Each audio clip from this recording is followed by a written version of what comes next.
दोस्तों, इस वीडियो में मैंने क्लास 10 के विज्ञान के भौतिकी के प्रकाश का परावर्तन का 50 महत्वपूर्ण प्रश्न कराने जा रहे हैं, जो कि बोर्ड के एग्जाम के दृष्टिकोण से अति महत्वपूर्ण है। आपका महत्वपूर्ण समय गवाए बिना वीडियो शुरू करते हैं। दोस्तों, इस वीडियो का पहला प्रश्न है, हवा में प्रकाश की गति कितनी होती है? तो यहाँ पर देखिए, यहाँ पे गति का क्या मतलब हुआ, सबसे पहले ये समझते हैं। ये जो है गति का मतलब होते हैं चाल, ठीक है। तो हवा में जो होते हैं प्रकाश की चाल वो कितनी होती है, ठीक है। हवा में जो प्रकाश चाल होते हैं इनमें से हो जाएंगे right answer option number A 3 × 10⁸ metre प्रति सेकंड, या फिर कह लीजिए 3 लाख मीटर प्रति सेकंड। अगर वहीं पर अगर पूछ दिया जाए जल में प्रकाश की चाल कितनी होती है, तो उसमें हो जाते हैं 2.5 × 10⁸ मीटर प्रति सेकंड, ठीक है। अगला सवाल है दोस्तों 2 नंबर, समतल दर्पण में बनने वाली छवि कैसी होती है? ऑप्शन ए आभासी सीधी समानाकार की, बी वास्तविक उल्टी, सी वास्तविक सीधी, डी आभासी उल्टी। तो इसका राइट आंसर हो जाएंगे ऑप्शन नंबर ए। तो इसका होता है आभासी सीधी और समानाकार के होते हैं। ये जो समतल दर्पण होते हैं इस प्रकार से, इसमें यदि किसी वस्तु का जो प्रतिबिंब बनते हैं वो समान आकार के ही होते हैं। इसमें जो प्रतिबिंब बनेगा दोनों का आकार समान होगा और वस्तु दूरी प्रतिबिंब दूरी के बराबर होते हैं। वस्तु दूरी को u से सूचित करते हैं, जो किसके बराबर होता है? प्रतिबिंब दूरी के, ठीक है। v से इसको सूचित करते हैं, प्रतिबिंब दूरी को v से और वस्तु दूरी को u से।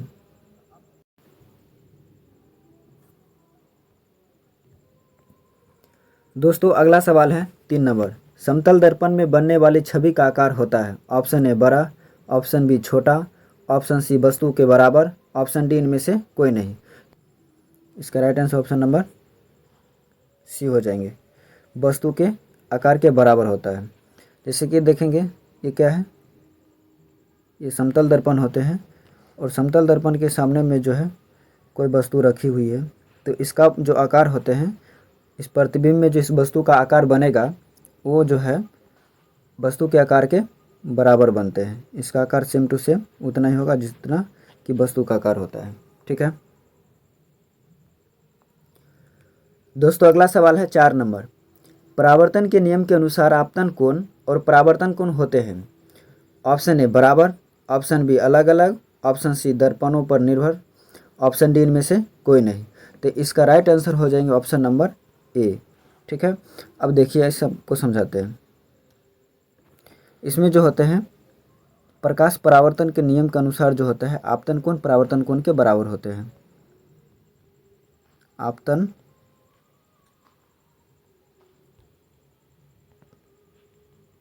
कोण जिसको आई से सूचित किया जाता है, कोण आई से किसके बराबर होते हैं? ये परावर्तन कोण,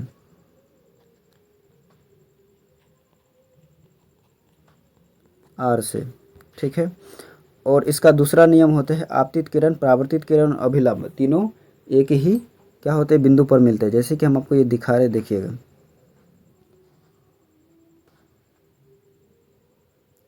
ये समतल दर्पण परावर्तक सतह कैसा होता है? समतल होते हैं, ठीक है। ये हो गए आपतित किरण और ये हो गया परावर्तित किरण। आने वाले प्रकाश की किरण को क्या कहते हैं? आपतित किरण कहते हैं और जाने वाली प्रकाश किरण को परावर्तित किरण कहते हैं। ये हो गए आपतित किरण और ये जाने वाली जो हो गया ये हो गए परावर्तित किरण। और इसके बीच में जो है एक अभिलंब होते हैं, ठीक है। इसको क्या कहते हैं? अभिलंब नॉर्मल एन से सूचित करते हैं। तो अभिलंब और आपतित किरण के बीच जो कोण बनता है इसी को कोण आई कहते हैं, ठीक है। और परावर्तित किरण, ये जो देख रहे हैं आप, परावर्तित किरण और अभिलंब के बीच जो कोण बनता है इसको परावर्तन कोण कहते हैं। तो ये दोनों कोण आपस में क्या होते हैं, बराबर होते हैं। ये दोनों कोण आपस में बराबर। दोस्तों अगला सवाल है 5 नंबर। अवतल दर्पण का उपयोग होता है। Option A shaving mirror, option B पीछे देखने वाला दर्पण, option C projector, option D इनमें से कोई नहीं। तो इसका राइट आंसर हो जाएंगे ऑप्शन नंबर ए, सेविंग के रूप में किया जाता है, यानी कि हजामती दर्पण के रूप में दाढ़ी बनाने में किया जाता है, दाढ़ी बनाने में। और क्यों किया जाता है, क्योंकि इसमें वस्तु का प्रतिबिंब जो है बड़ा, आभासी और सीधा बनता है। कब, जब वस्तु को है, जब दर्पण के यह क्या होते हैं, ये फोकस होते हैं और ये वक्रता केंद्र होते हैं।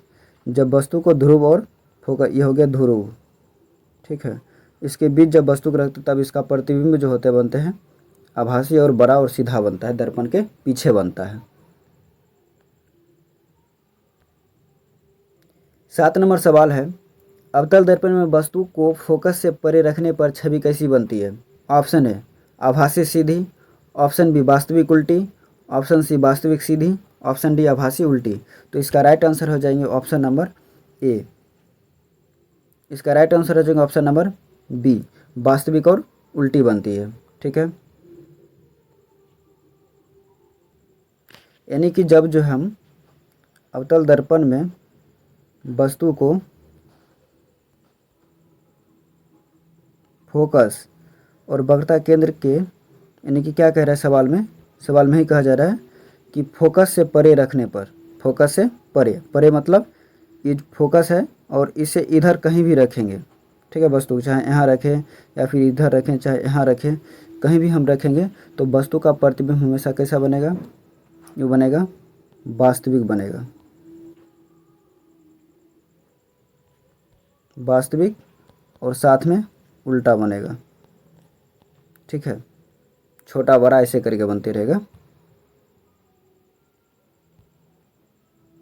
अगला सवाल है दोस्तों 8 नंबर, उत्तल दर्पण में छवि हमेशा कैसी बनती है। ऑप्शन ए वास्तविक, ऑप्शन बी आभासी और सीधी, ऑप्शन सी आभासी और उल्टी, ऑप्शन डी इनमें से कोई नहीं। तो इसका राइट आंसर हो जाएंगे ऑप्शन नंबर बी, आभासी और सीधी हमेशा किस प्रतिबिंब बनता है, किसका, उत्तल दर्पण का, ठीक है। उत्तल दर्पण में जो भी प्रतिबिंब बनते हैं वो हमेशा आभासी और सीधी बनते हैं। अगला सवाल है दोस्तों 9 नंबर, अवतल दर्पण का पोल यानी ध्रुव से 2f, यानी 2f का मतलब होता है वक्रता केंद्र, दूरी पर रखी वस्तु से बनने वाली छवि कैसी बनती है, ठीक है।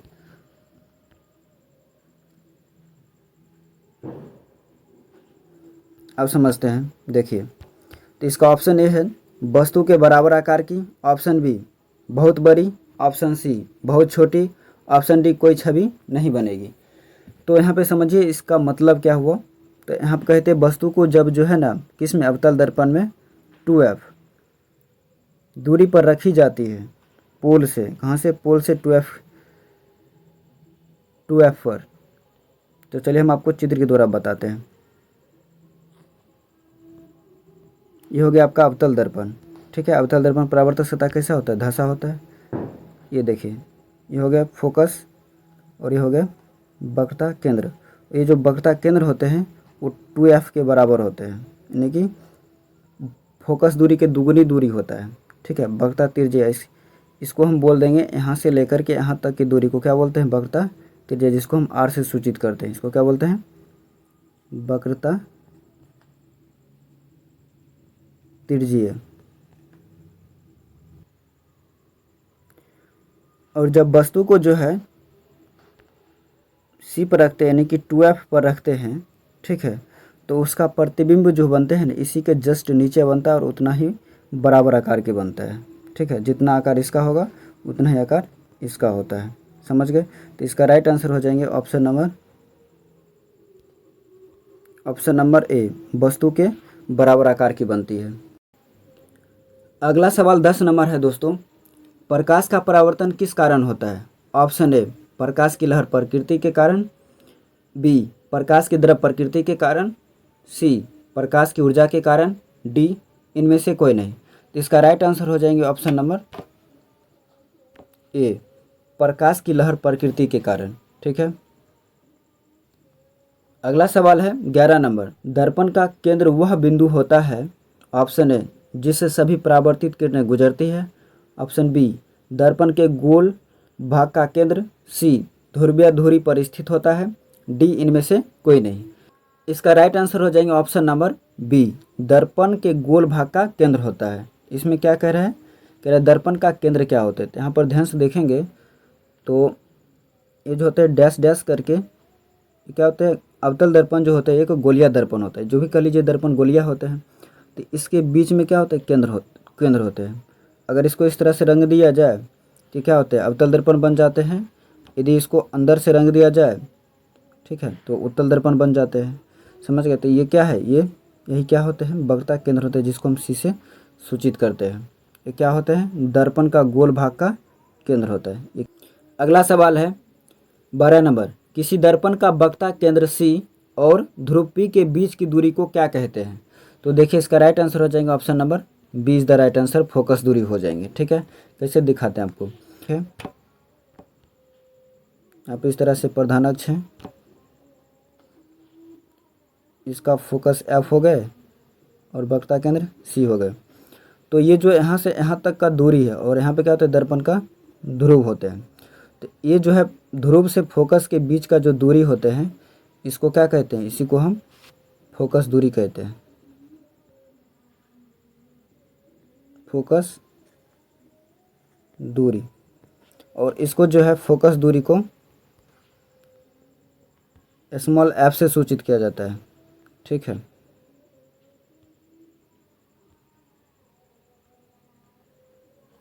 अगला सवाल 13 नंबर है, उत्तल दर्पण का उपयोग वाहन के पीछे देखने के लिए क्यों किया जाता है।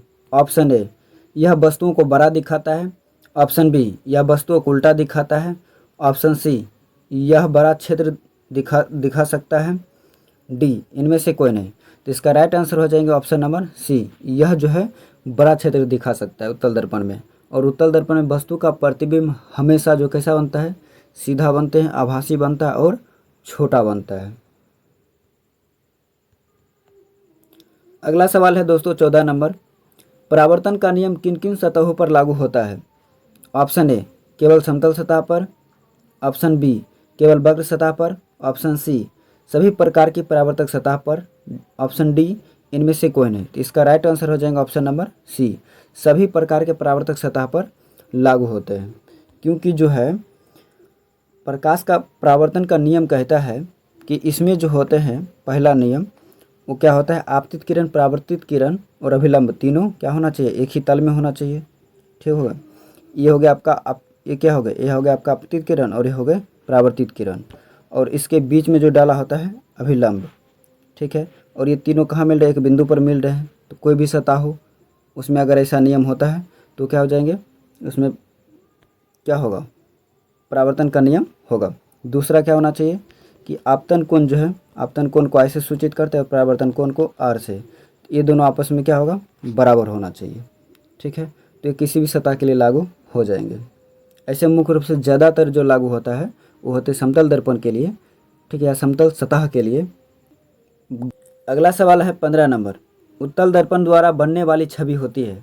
ऑप्शन ए वास्तविक और उल्टी, ऑप्शन बी आभासी और सीधी, ऑप्शन सी वास्तविक और सीधी, ऑप्शन डी आभासी और उल्टी। तो इसमें जो होते हैं, इसका right answer option number B, आभासी और सीधी हमेशा बनता है। अगला सवाल है 16 नंबर, एक उत्तल दर्पण की फोकस दूरी होती है। ऑप्शन ए धनात्मक, ऑप्शन बी ऋणात्मक, ऑप्शन सी शून्य, ऑप्शन डी इनमें से कोई नहीं। तो इसका राइट आंसर हो जाएंगे option number A is the right answer, धनात्मक होता है। ठीक है। ये देखिए आपका ये उत्तल दर्पण है। ठीक है। और इसका ये क्या होता है, प्रधान अक्ष होते हैं। और उत्तल दर्पण में जो फोकस होते हैं वो आभासी होता है, इस तरफ होते हैं। ठीक है। और ये वक्रता केंद्र होते हैं। तो ये फोकस दूरी जो होगा हर हमेशा धनात्मक होगा, क्योंकि इस तरफ का जो प्रधान अक्ष होते हैं दाएं तरफ का, ये क्या होते हैं, ये धनात्मक होते हैं, पॉजिटिव होता है। अगला सवाल है 17 नंबर, जब वस्तु फोकस और ध्रुव के बीच होती है तो अवतल दर्पण में छवि कैसी बनती है? ऑप्शन ए आभासी और सीधी, ऑप्शन बी वास्तविक और उल्टी, ऑप्शन सी वास्तविक और सीधी, ऑप्शन डी इनमें से कोई नहीं। तो इसका राइट आंसर हो जाएंगे ऑप्शन नंबर ए, आभासी और सीधी बनती है। तो चलिए हम आपको चित्र के द्वारा समझाते हैं। देखिए ये क्या हो गया आपका, यह है अवतल दर्पण, ठीक है, और ये हो गया आपका प्रधान अक्ष हुए। यहाँ वस्तु का क्या होता है, फोकस होते हैं और सभी दूरी दर्पण के ध्रुव से मापी जाती है। ये ध्रुव हो गए और ये वक्ता केंद्र हुए, और वस्तु कहाँ रखी हुई है, ध्रुव और फोकस के बीच वस्तु यहाँ रखी हुई है। तो जब वस्तु अवतल दर्पण के ध्रुव और फोकस के बीच रखा जाता है तो उसका प्रतिबिंब जो होते हैं दर्पण के पीछे बनता है, ठीक है, और बड़ा बनता है, आभासी और सीधा बनते हैं, ठीक है। अगला सवाल 18 नंबर है, दर्पण सूत्र है। तो इसका राइट आंसर हो जाएगा ऑप्शन नंबर ए। तो 1/f बराबर 1/v प्लस 1/u होता है दर्पण सूत्र। दर्पण सूत्र क्या होता है, फोकस दूरी और यानी कि दर्पण के फोकस दूरी, वस्तु दूरी और प्रतिबिंब दूरी के बीच संबंध दर्शाया जाता है, ठीक है। तो इसका जो फॉर्मूला होते हैं 1/f बराबर जो होता है 1/v प्लस 1/u, जहाँ पर जो ये फोकस जो होते हैं f जो होते हैं वो फोकस दूरी होते हैं, स्मॉल f क्या होते हैं, फोकस दूरी, और ये जो v होते हैं ये होते हैं प्रतिबिंब दूरी।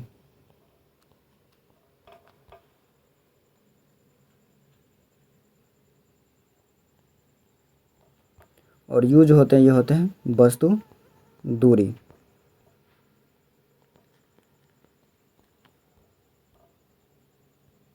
चलिए अगला सवाल है 19 नंबर, उत्तल दर्पण में छवि कैसी होती है? ऑप्शन है वस्तु से बड़ी, बी वस्तु के बराबर, सी वस्तु से छोटी, डी इनमें से कोई नहीं। तो इसका राइट आंसर हो जाएगा ऑप्शन नंबर सी, वस्तु से छोटी बनती है। चलिए अगला सवाल देखते हैं 20 नंबर, समतल दर्पण का फोकस दूरी कितनी होती है? ऑप्शन ए अनंत, option B 0, option C 1 centimetre, option D 2 centimetre. तो इसका राइट आंसर हो जाएगा ऑप्शन नंबर ए, समतल दर्पण की जो फोकस दूरी होते हैं वो क्या होते हैं, वो अनंत होती है। अगला सवाल 21 नंबर है, अवतल दर्पण का फोकस दूरी कैसी होती है? ऑप्शन ए धनात्मक, ऑप्शन बी ऋणात्मक, ऑप्शन सी शून्य, ऑप्शन डी अनंत। तो इसका राइट आंसर हो जाएगा ऑप्शन नंबर बी, ऋणात्मक होता है अवतल दर्पण की फोकस दूरी। और जो है धनात्मक किसका होता है, धनात्मक उत्तल दर्पण फोकस दूरी होते हैं। उत्तल दर्पण फोकस दूरी धनात्मक होता है, अवतल दर्पण फोकस दूरी ऋणात्मक होता है।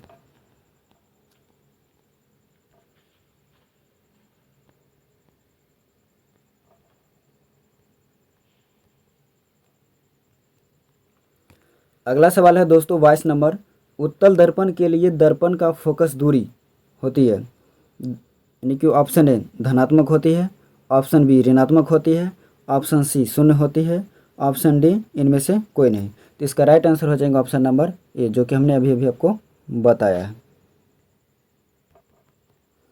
अगला सवाल है 23 नंबर, अवतल दर्पण में फोकस दूरी f और वक्ता त्रिज्या r के बीच क्या संबंध है? ऑप्शन ए r बराबर 3f, ऑप्शन बी r बराबर f, ऑप्शन सी r बराबर f/2, ऑप्शन डी r बराबर 2f।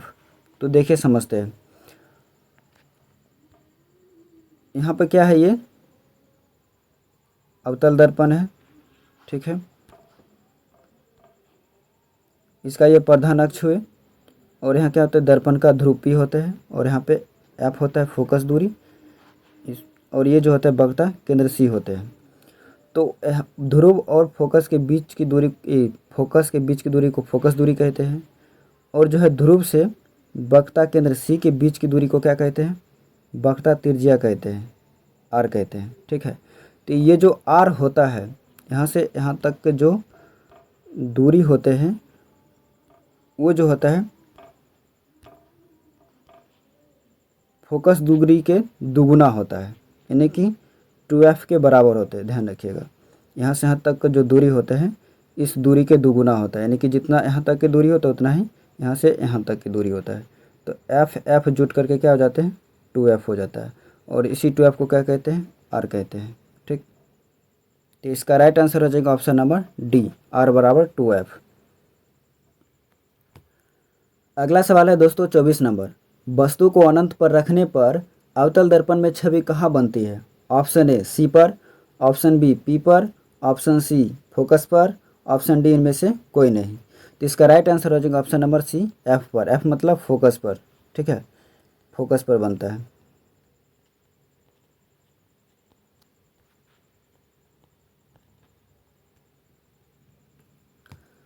अगला सवाल है 25 नंबर, वस्तु को सी पर यानी वक्ता केंद्र पर रखने पर अवतल दर्पण में छवि कैसी बनती है? तो सी के आभासी, सीधी, उल्टी, ऑप्शन बी सी पर वास्तविक, उल्टी, बराबर, और सी नंबर ऑप्शन मिस्टेक हो गया है, यहाँ से ऑप्शन नंबर सी है। सी यानी सी नंबर ऑप्शन है पी पर सीधी आभासी, और डी है एफ पर वास्तविक, उल्टी। तो इसका राइट आंसर हो जाएगा ऑप्शन नंबर बी, सी पर बनता है वास्तविक और उल्टी और बराबर बनता है। ठीक है, अगला सवाल 26 नंबर है, उत्तल दर्पण के लिए हमेशा छवि कैसी बनती है? ऑप्शन है वास्तविक और उल्टी, ऑप्शन बी आभासी और सीधी, ऑप्शन सी वास्तविक और सीधी, ऑप्शन डी आभासी और उल्टी। तो उत्तल दर्पण के लिए हमेशा वस्तु प्रतिबिंब कैसा बनेगा? आभासी और सीधी। Option number B is the right answer. अगला सवाल है 27 नंबर, उत्तल दर्पण में वस्तु को दर्पण के पास रखने पर छवि कहाँ बनती है? तो जो बनते हैं उत्तल दर्पण में वस्तु यानी कि दर्पण के पीछे बनता है। Option number D is the right answer. अगला सवाल है 28 नंबर, समतल दर्पण के लिए वस्तु दूरी u और छवि दूरी v के बीच क्या संबंध है? तो ये जो होते हैं वस्तु दूरी प्रतिबिंब दूरी के बराबर होते हैं, किस में? समतल दर्पण में। तो ऑप्शन इसका राइट आंसर हो जाएंगे ए, u बराबर v, जहाँ पर u क्या है, जैसे ये समतल दर्पण हुए, ठीक है, और इसमें यहाँ पे इसके सामने में एक वस्तु रखी हुई है और इसका प्रतिबिंब जो है ये बन रहा है। तो दर्पण में जो प्रतिबिंब दूरी होते हैं वो वस्तु दूरी के बराबर होता है, यानी कि वस्तु दूरी u बराबर क्या हो जाता है? प्रतिबिंब दूरी के।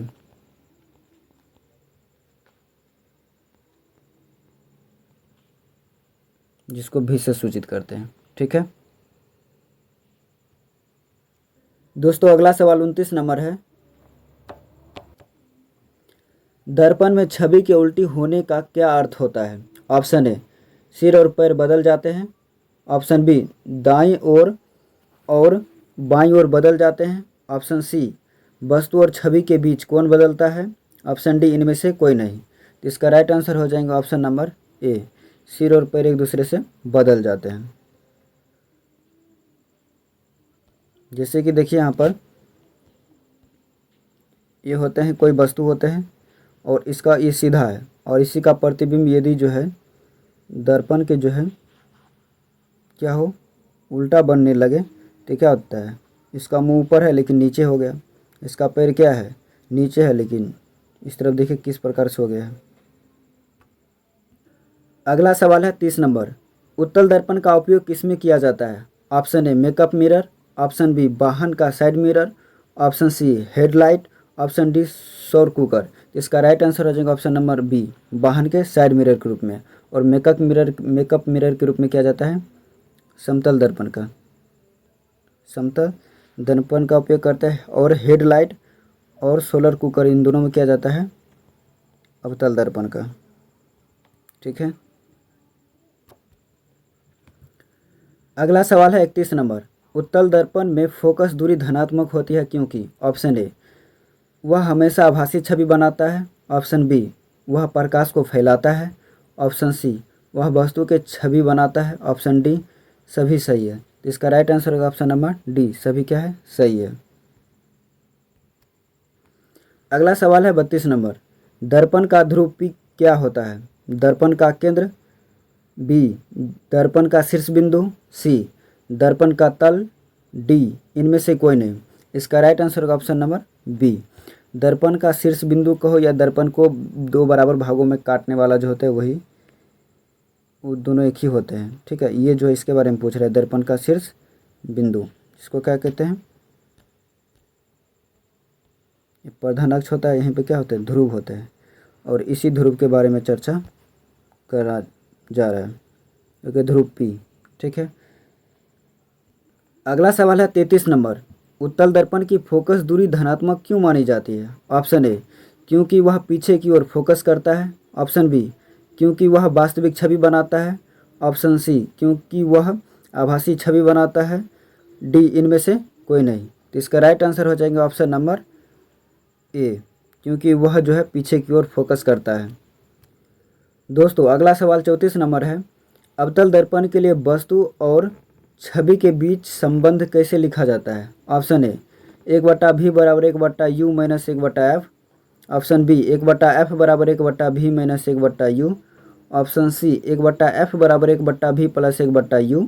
ऑप्शन डी, 1/v बराबर 1/f प्लस 1/u। इसका राइट आंसर हो जाएगा ऑप्शन नंबर 1/f बराबर 1/v plus 1/u। Option number C is the right answer होगा, जिसे दर्पण सूत्र कहते हैं। दोस्तों अगला सवाल 35 नंबर है। जब वस्तु अवतल दर्पण के फोकस के अंदर हो तो छवि कैसी बनेगी? ऑप्शन ए, आभासी और सीधी बड़ी। बी, वास्तविक उल्टी और बड़ी। सी, वास्तविक उल्टी और छोटी। डी, आभासी उल्टी और छोटी। तो इसका राइट आंसर हो जाएंगे ऑप्शन नंबर ए, आभासी सीधी और बड़ी बनेगी। अगला सवाल है 36 नंबर। अवतल दर्पण का उपयोग सौर कुकर में क्यों किया जाता है? ऑप्शन ए, प्रकाश को फैलाने के लिए। ऑप्शन बी, प्रकाश को इकट्ठा करने के लिए। ऑप्शन सी, प्रकाश को उल्टा करने के लिए। ऑप्शन डी, इनमें से कोई नहीं। तो इसका राइट आंसर हो जाएगा ऑप्शन नंबर बी, प्रकाश को इकट्ठा करने के लिए, ताकि जो है सोलर कुकर में एक बिंदु पर जो है केंद्रित किया जाता है प्रकाश को, जिससे कि उसमें खाना जल्दी पक जाता है, क्योंकि गर्मी ज़्यादा मिलते हैं। ठीक है, अगला सवाल है 37 नंबर। उत्तल दर्पण का उपयोग ट्रैफिक मिरर में क्यों किया जाता है? ऑप्शन ए, ताकि चालक वस्तु को बड़ा देख सके। ऑप्शन बी, ताकि चालक को बड़ा क्षेत्र दिखाई दे सके। सी, ताकि चालक को उल्टी छवि दिख सके। डी, इनमें से कोई नहीं। इसका राइट आंसर हो जाएगा ऑप्शन नंबर बी, ताकि चालक को बड़ा क्षेत्र दिख सके। अगला सवाल है 38 नंबर। फोकस दूरी का एसआई मात्रक क्या है? Option A, centimetre. Option B, millimetre.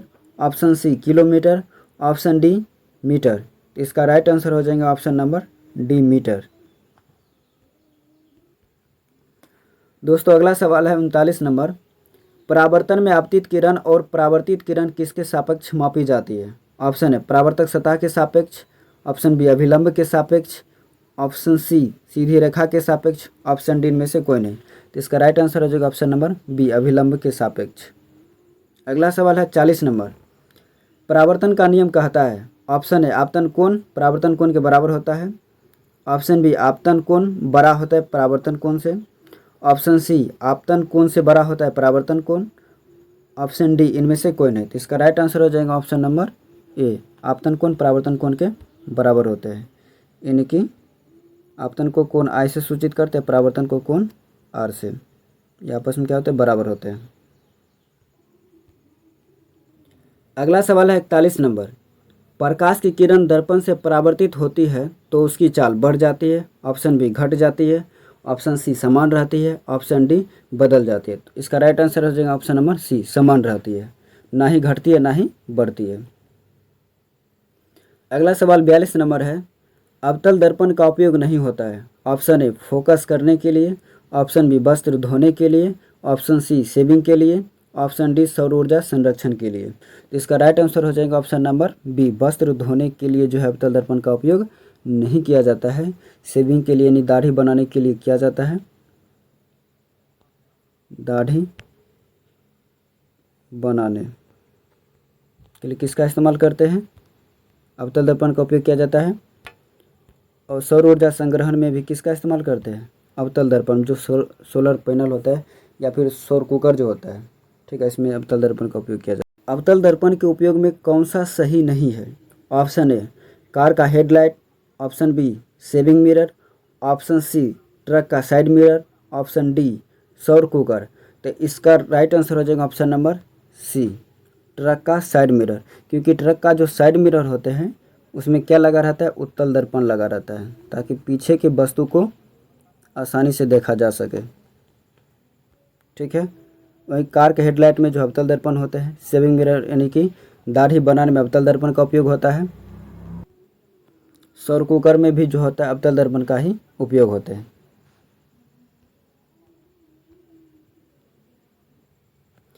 अगला सवाल 44 नंबर है। समतल दर्पण का प्रतिबिंब होता है दाईं और बाईं ओर बदल जाता है, बी ऊपर नीचे बदल जाता है, सी वास्तविक और उल्टी बनती है, डी इनमें से कोई नहीं। तो इसका राइट आंसर हो जाएगा ऑप्शन नंबर ए, दाईं और बाईं बदल जाती है, मतलब पार्श्विक रूप से उल्टा बनता है। आप देखेंगे समतल दर्पण में कोई अक्षर लिखा होता है तो पार्श्विक रूप से क्या होते हैं, वो उल्टा हो जाते हैं। आप देखेंगे कि आप अपना यदि चेहरा उसमें देखेंगे, अपना हाथ पूरा साइज, तो दायां हाथ लगेगा बायां ओर दिख रहा है और बायां वाला हाथ लगेगा दाईं ओर दिख रहा है। ठीक है, ये होता है समतल दर्पण में, जिसको पार्श्विक, जिसमें वस्तु का, इसको ये बोल सकते हैं पार्श्विक रूप से उल्टा। पार्श्विक रूप से क्या बनता है, उल्टा।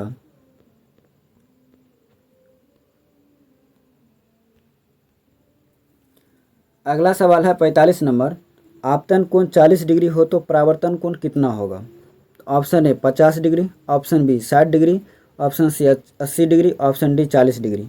तो इसका राइट आंसर हो जाएगा ऑप्शन नंबर डी, 40 डिग्री होगा। क्यों? क्योंकि आपतन कोण जो होते हैं परावर्तन कोण के बराबर होते हैं।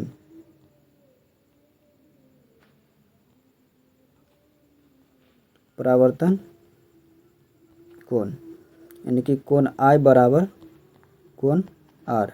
तो आपतन कोण दिया हुआ इसमें कितना, 40 डिग्री, तो परावर्तन कोण भी कितने हो जाएंगे, 40 डिग्री हो जाएंगे।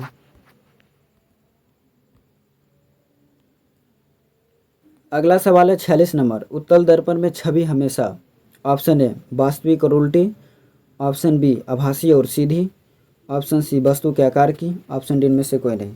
तो इसका राइट आंसर हो जाएगा ऑप्शन नंबर बी, आभासी और सीधी बनता है। अगला सवाल है 47 नंबर। समतल दर्पण की ध्रुवीयता क्या होती है? ऑप्शन ए धनात्मक, ऑप्शन बी ऋणात्मक, ऑप्शन सी शून्य, ऑप्शन डी इनमें से कोई नहीं। इसका राइट आंसर हो जाएगा ऑप्शन नंबर सी, शून्य होती है। और समतल दर्पण की फोकस अनंत होती है।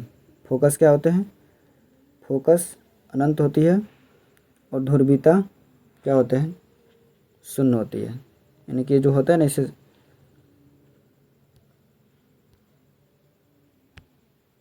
समतल दर्पण होते हैं, इसका ध्रुवीयता क्या होता है, शून्य होते हैं।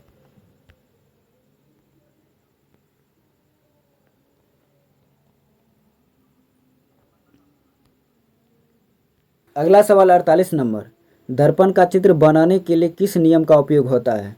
ऑप्शन ए न्यूटन का नियम, ऑप्शन बी परावर्तन का नियम, ऑप्शन सी अपवर्तन का नियम, ऑप्शन डी इनमें से कोई नहीं। तो इसका राइट आंसर हो जाएगा ऑप्शन नंबर बी, परावर्तन का नियम।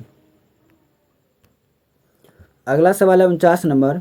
उत्तल दर्पण में फोकस बिंदु किस दिशा में होता है? ऑप्शन ए दर्पण के सामने, ऑप्शन बी दर्पण के पीछे, ऑप्शन सी दर्पण के ऊपर, ऑप्शन डी इनमें से कोई नहीं। इसका राइट आंसर हो जाएगा ऑप्शन नंबर बी, दर्पण के पीछे होते हैं। अगला सवाल है उत्तल दर्पण में फोकस बिंदु किस दिशा में होता है? ऑप्शन ए दर्पण के सामने, ऑप्शन बी दर्पण के पीछे, ऑप्शन सी दर्पण के ऊपर, ऑप्शन डी इनमें से कोई नहीं। तो इसका राइट आंसर हो जाएगा ऑप्शन नंबर बी, दर्पण के पीछे। इस वीडियो का अंतिम सवाल है, लास्ट क्वेश्चन। यदि आपतन कोण 60 डिग्री है तो परावर्तन कोण होगा? Option A 30 degree, option B 60 degree, option C 90 degree, option D इनमें से कोई नहीं। तो इसका राइट आंसर हो जाएगा ऑप्शन नंबर बी, 60 डिग्री होंगे। दोस्तों, हम उम्मीद करते हैं कि आपको यह वीडियो पसंद आया होगा।